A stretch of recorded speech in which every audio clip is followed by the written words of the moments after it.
Life is not just the passing of time. It's not just clocks ticking and calendars flipping. Life is a collection of experiences, their frequency and their intensity. And Fallout understands that. It's not about playtime, it's about pain, about choices, about how deeply you live when everything safe and certain has been stripped away. Some people survive the end of the world, others are reborn in it. Fallout shows us that the world can break you, but what matters is what you build from the pieces. This isn't just a game, it's a reflection, a warning, a story about what happens when the world ends, and you're still here.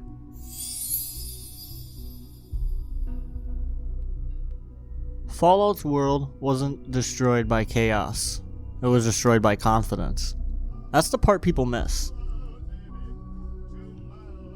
We look at the bombs, the ghouls, the radiation-soaked ruins, and we assume it was some freak accident of history. But if you dig just a little deeper, Fallout isn't about the collapse of civilization. It's about the illusion that we were ever truly civilized to begin with. The society in Fallout had advanced technologically. They had fusion power, AI, robotics, weapons that could vaporize a man in seconds. They had everything, except wisdom. They could build machines that could think, but never paused to ask, should we? They built higher, faster, louder, because they thought motion meant everything.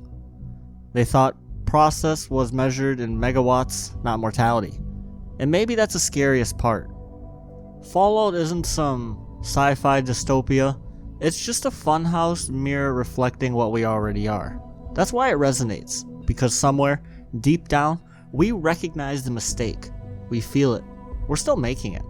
When the bombs dropped in Fallout, they didn't kill a thriving society. They killed a society that was already sick, already rotting under the weight of its own pride.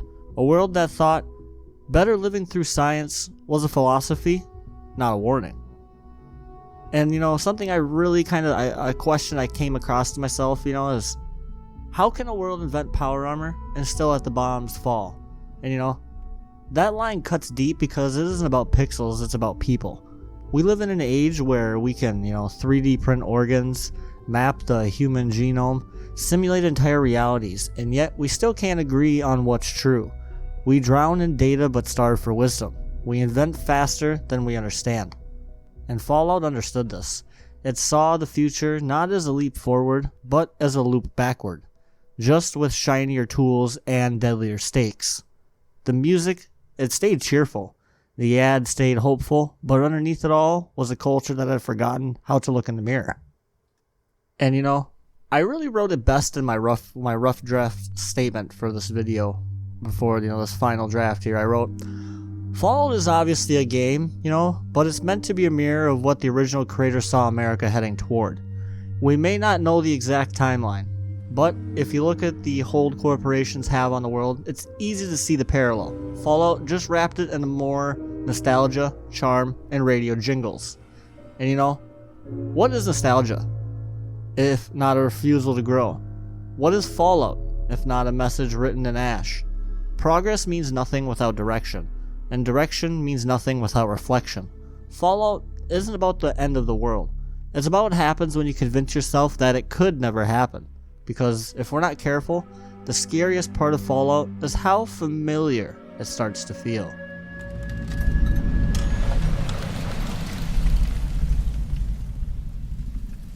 In Fallout, the corporations didn't just survive the end of the world, they caused it, profited from it, and branded the aftermath. Vault-Tec wasn't a shelter company. It was a psychological weapon wrapped in patriotic ribbon. The vaults weren't built to preserve humanity, they were designed to study its disintegration. Vault 11, Vault 22, Vault 87, each a cruel experiment wearing a mask of salvation. These weren't exceptions, they were policy. Nuka-Cola didn't just make soft drinks. It monopolized sugar, bribed politicians, and orchestrated assassinations to maintain market control. Robco, they didn't just build robots to help. They built eyes, ears, weapons, surveillance, and servitude hidden in shiny chrome. These corporations were the architects of the apocalypse. But Fallout doesn't treat them like villains with capes. No, that would be too easy. Instead, it makes them mundane, ubiquitous, just another part of daily life. Their jingles play after the bombs fall. Their logos remain intact even as the cities crumble. And that's the point, because Fallout asks, what happens when corporations become more powerful than countries? When the people we trust with our security, our food, our survival, no longer answer to us? It's not a stretch. It's not fiction. It's just capitalism without a ceiling. We already live in a world where your phone listens more than your friends, where data is bought, sold, and stolen in the background of every I agree button, where pharmaceutical companies manufacture both the pain and the cure, where trillion-dollar empires market connection while harvesting your attention like a crop. Fallout saw it coming, and it didn't dramatize it, it documented it. It just fast-forwarded a few years and let the mask fall all the way off. You know, Vault-Tec didn't save humanity, they bought the right to watch it die. And the horror isn't that these corporations are evil, it's that they're efficient. They don't need to hate you, they just need to use you. And if the end of the world is profitable, they'll market it as a lifestyle.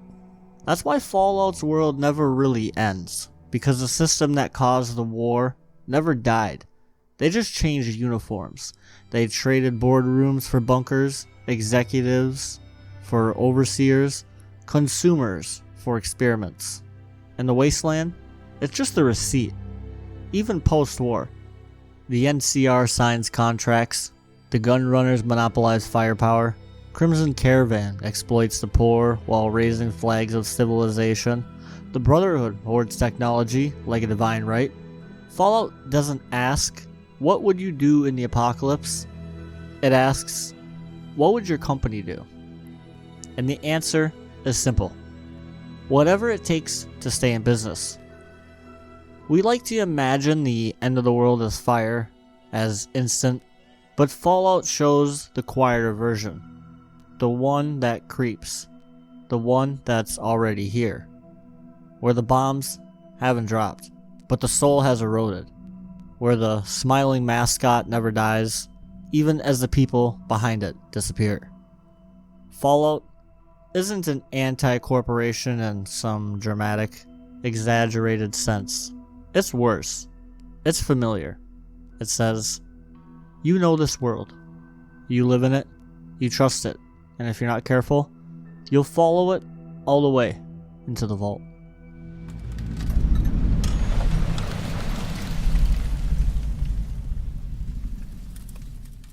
War. War never changes, they say. But neither does the script that convinces us to fight in it.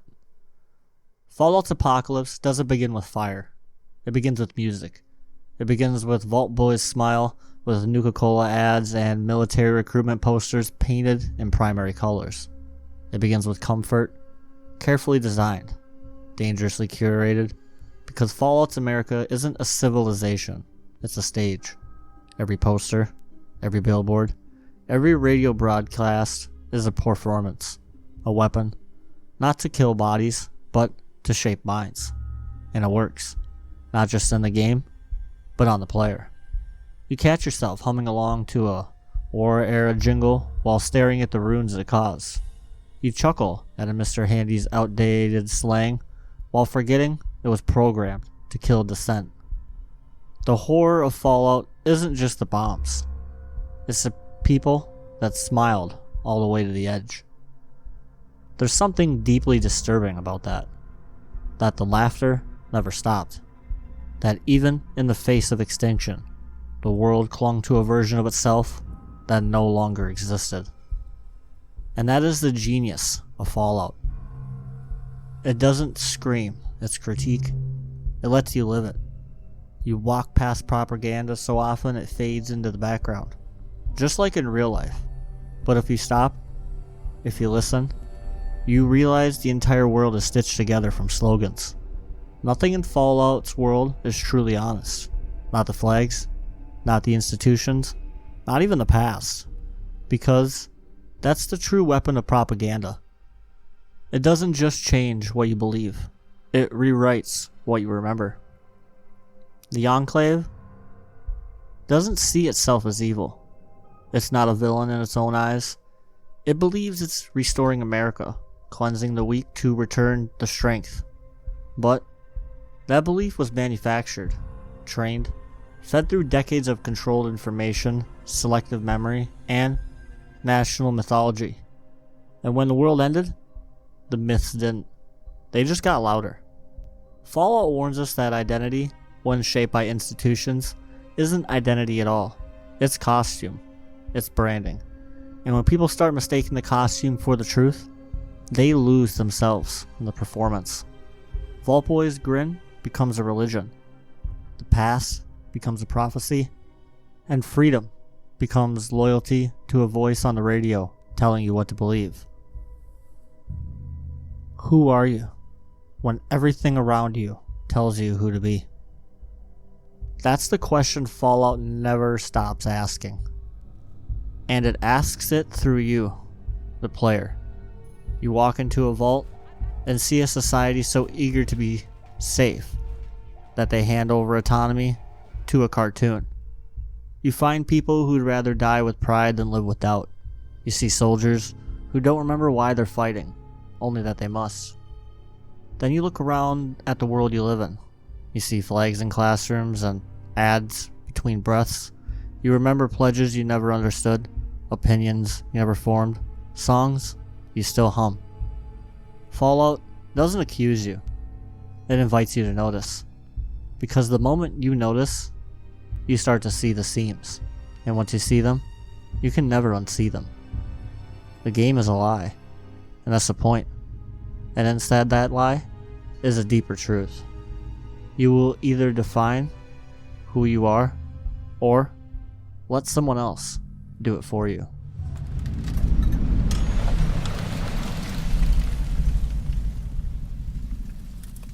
There are no heroes in the Wasteland, only choices, only consequences.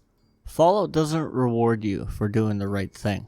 In fact, it rarely even tells you what that is. It gives you scenarios, not solutions. It doesn't point you towards the light. It hands you the torch and asks, how far are you willing to carry it? There is no karma meter in real life, and Fallout knows this. That's why its best stories don't offer victory, they offer weight. You find a town like Megaton, a bomb at its center, a man in town who wants to see it gone. There's no grand reward for sparing the town, just a quiet life that continues. There's no cinematic music if you walk away from evil, just silence. And that silence is where the character is forged. Fallout doesn't ask you to be good. It asks you to decide who you are when no one is watching. Because the Wasteland doesn't punish you. It doesn't care what kind of person you are. So, do you? This is where Fallout truly breaks from most games. You're not the chosen one. You're not foretold by prophecy. You're just someone with a gun, a story, and a chance. And what you do with it says everything. You can sell slaves or set them free. You can detonate a city or defend it. You can let a boy like Brian Wilkes face the Wasteland alone, or take him somewhere he might stand a chance. But the game doesn't judge you. You judge yourself. And that's terrifying, because it holds up a mirror and says, whatever you see, you built that. There's a kind of sacred weight in moral ambiguity. A subtle, slow burn that makes you think long after the screen goes black. And Fallout thrives in that discomfort. Its greatest moments aren't the gunfights. They're the choices that stay with you for days. Did you wipe out the Brotherhood of Steel for peace, knowing they'll never surrender? Do you spare a tyrant if it keeps a city from burning? Do you lie to the people because hope is more useful than truth? Fallout doesn't believe in clean lines. It believes in the gray fog of survival. And that's what makes it powerful. Not because it's edgy or dark, but because it reflects real life. Because in real life, the right thing is rarely the easiest thing. The noble choice often comes with suffering. Sometimes you help someone and it hurts you. Sometimes you tell the truth and you lose people. But Fallout reminds you that doesn't make it wrong. That makes it real. This is where we start to approach the heart of fear. Not the fear of monsters, but the fear of trying, of putting yourself out there and not being enough. That's why Fallout is more than a game. It teaches you that being good isn't about reward. It's about conviction. You know, the greatest fear we face isn't anything out there. It's ourself. It's the fear that if you put your heart and soul into something and fail, then what does that say about you? Those words were spoken by Kobe Bryant, not in a press conference, but in a moment of clarity. And they ring just as true in Fallout as they do in life. Because being fearless isn't about fighting death claws. It's about choosing to live by your principles even when the world laughs. It's walking into a burned world and saying, I will still try. Fallout gives you the choice to do nothing, to turn your back, to walk away. But it also gives you the chance to become something better. And no, the game won't clap for you. It won't give you fame or fortune, but it gives you something rarer. A self you can live with.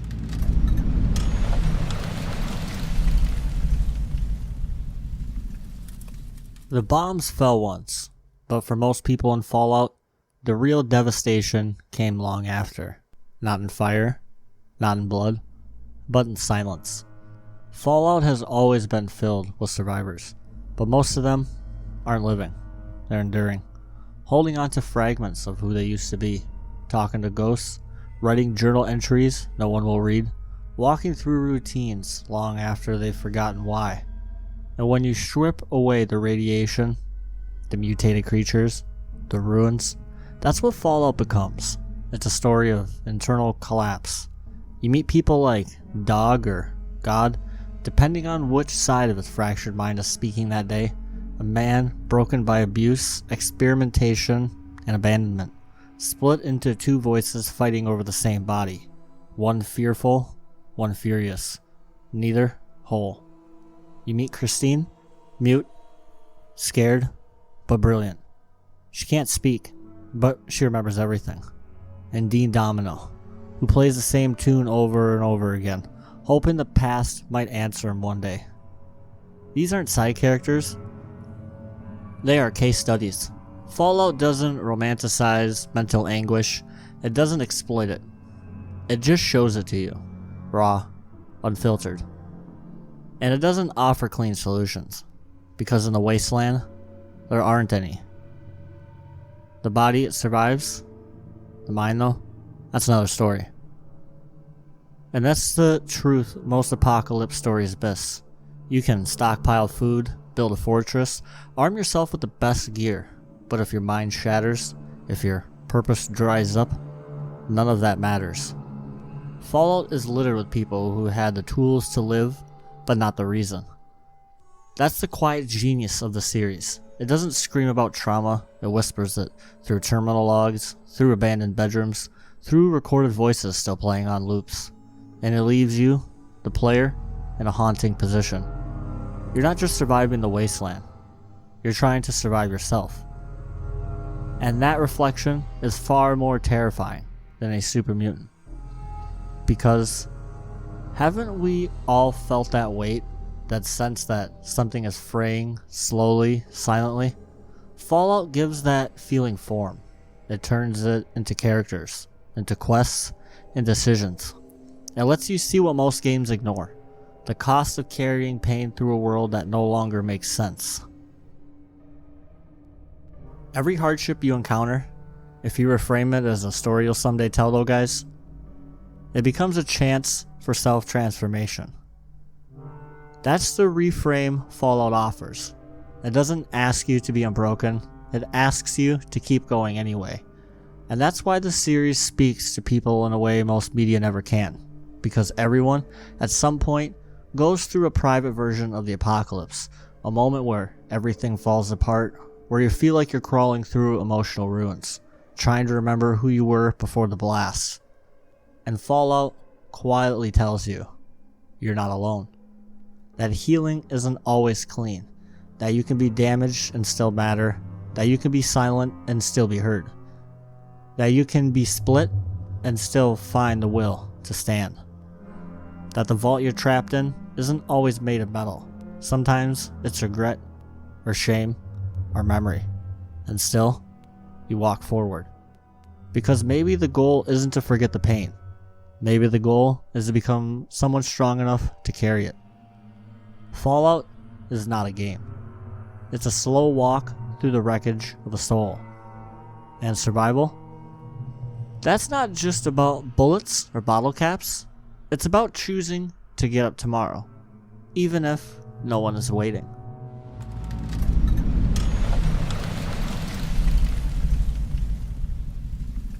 It's one thing to survive the end of the world. It's another to try to rebuild it. In Fallout, survival is just the prologue.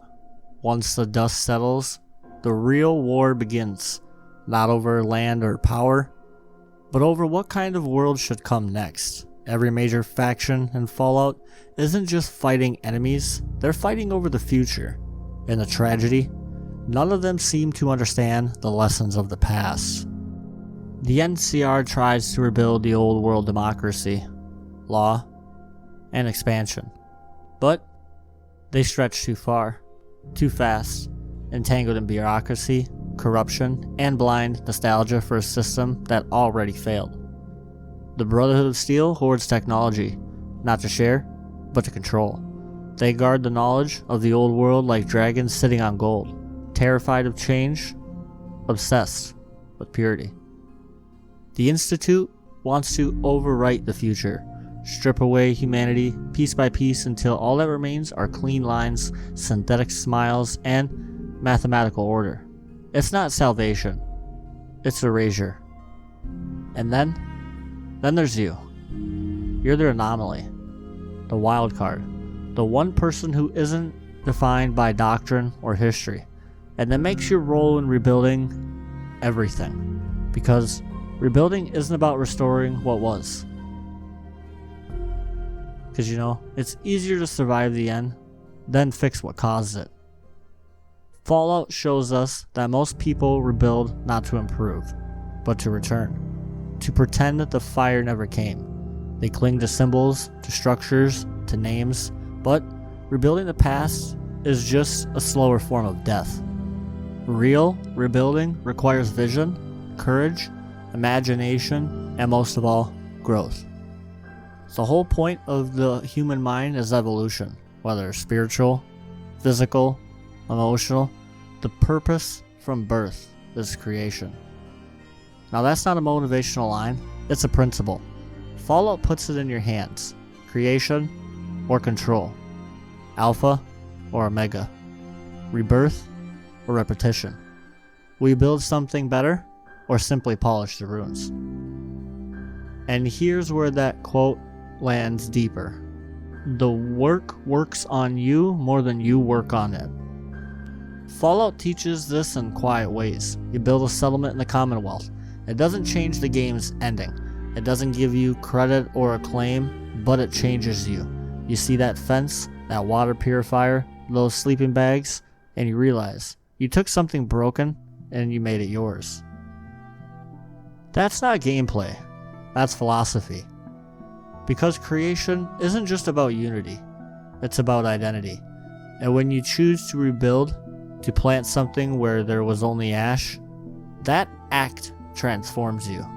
Even if it fails, even if it falls apart, you're evolving. That's what makes Fallout more than entertainment. It's a mediation on civilization. It asks, how do we begin again? Not just as a species, but as individuals. Something I always remember through every hardship is, at the end it'll become a story I'll tell myself someday. That's the attitude of a rebuilder.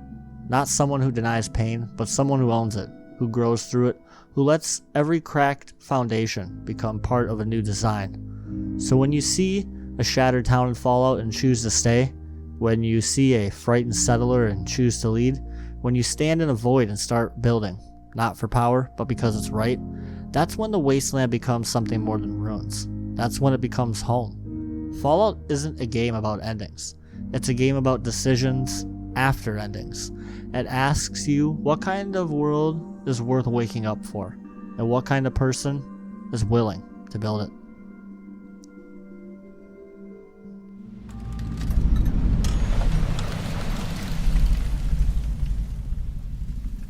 There is no destiny in Fallout, only decisions. You aren't chosen, you aren't marked by fate, you don't wake up as a hero. You wake up because something went wrong, and now the world waits for you to decide what comes next. That's the difference. Fallout doesn't tell you who you are, it asks. The game doesn't hold your hand, it holds up a mirror, and it waits. And what you see staring back isn't the lone wanderer. It isn't the courier. It isn't the sole survivor.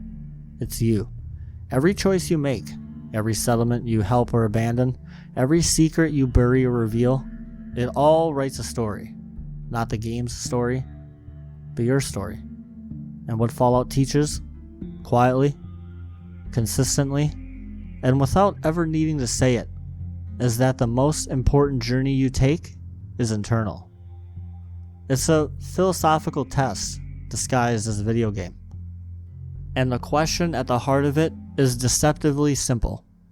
Who do you become when no one is watching? No karma meter, no ending slide, just you, living with what you did or didn't. There are players who will destroy the Brotherhood, others will join them. Some will side with Caesar, some will die trying to stop him, some will walk alone, rejecting every banner, every faction, and every system. And none of them are wrong. Because the point isn't what choice you made, it's why you made it. That's the brilliance of Fallout. It doesn't hand you mortality, it hands you freedom, and that freedom can either elevate you or expose you. Because you know guys, the greatest fear we face isn't anything out there, it is ourselves. And that quote wasn't written for Fallout, but it fits perfectly. Because that's what fear is. Not the threat of death, not the threat of failure, that you might try to be something and come up short, that you'll give your whole heart to a cause, a belief, a dream, and still lose. And yet, Fallout dares you to try anyway. Because the Wasteland doesn't reward effort. It doesn't clap when you save lives. It doesn't cry when you fail. But if you live by your code, if you shape the world in a way that reflects your soul, then you've won something far greater than bottle caps. You've built a self you can live with. And that's why Fallout doesn't end when the credits roll. It ends when you look back at what you've done and say, that was me, and that's who I became. You see, like I said before, there's a saying. The work, it works on you more than you work on it. And Fallout really proves that. Because as much as you shape the world shapes you right back. Every vault, every decision, every life you touch or take or ignore, it all presses into you. And slowly, without realizing it, you're not the same person who left the vault.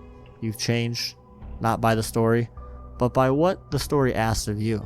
Fallout is a question, and the answer is you. If you're not evolving, you're doing something wrong, guys. The point of life is creation, and Fallout understands this, that life isn't meant to be observed, it's meant to be built. You build with choices, with struggle, with failure. You evolve by trying, even when the odds are stacked, even when no one's coming to save you. And in that way, Fallout becomes a manual for living, because real life doesn't give you clarity or karma meters or quest markers. It gives you chaos, conflict, and consequences, and still you choose. You step forward, you write your story. Because like I said, every hardship, guys, for me personally, is for myself. Someday it's a story that I will tell myself, and as long as I don't quit it, I cannot lose. And that's not just survival, that's conviction. That's philosophy in action. And that's what Fallout is. Not a distraction, but a dialogue between the world and your will, between what is and what could be. And so, guys, just if you made it this far and you've walked through this story and felt every piece of it reflecting something true, then obviously you understand. Fallout is not a game. It is a mirror, a map, a measure of who you are when no one's looking. And if you see that, then this journey was worth it. Stick around, like the video, subscribe if you're ready to keep going, because there's more to the story, and we're only just beginning. And you know, guys, maybe Fallout was never about the world ending. Maybe it was about the chance to begin again. Not perfectly, not painlessly, but truthfully. Because in the end, the bombs only destroy the world once. But we get to rebuild ourselves every single day. Corn out.